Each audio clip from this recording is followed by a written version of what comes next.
Today, we're going to learn how to find the size of a binary tree. Hello, I'm James Helfrich. A binary tree consists of many nodes, and we never know how many nodes are in the binary tree until we visit each one. So we therefore have to traverse the binary tree in the size function. This video will demonstrate how that works. We'll start with a binary tree that's empty.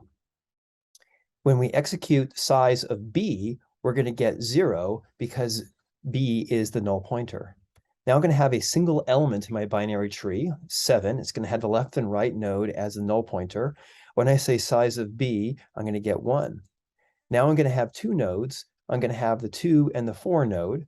And when I say size of b, I'm going to get 3. And when I have two more nodes and I say size of b, I'm going to get 5.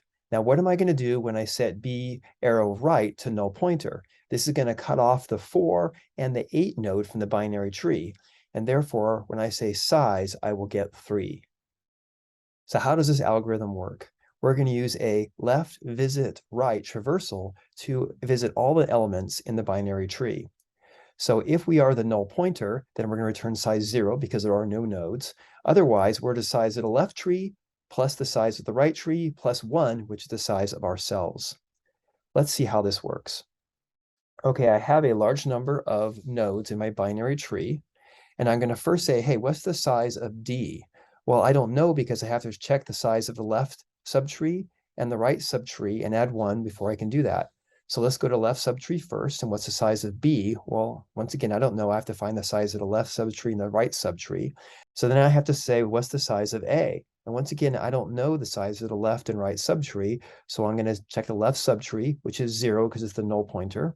Then I'm going to try the right subtree, which is 0 with the null pointer. Now 0 plus 1 plus 0 will be size of A. Now the size of the left subtree of B is known. Now I have to find the size of the right subtree, which is C. And I don't know that until I know the size of the left and right subtree, which is going to be 0 and 0. 0 plus 1 is going to be 1. So now the size of C is known. Then now that I know the size of A and C, I can compute the size of B. Now that the size of B is known, I still have to know the size of the subtree rooted by F before I can compute the size of D. Now for F, I need to know the size of E, which is the left subtree. For E, I have to know its left children and right child. And now that I know both of those, E is 1. Now I cannot quite compute the size of F yet because I don't know the size of the H subtree. So I have to say, AH, how big are you? And it needs to know the size of G, and G needs to know the size of its left subtree and its right subtree before I can know itself. So now H's left subtree is known, but not its right subtree I.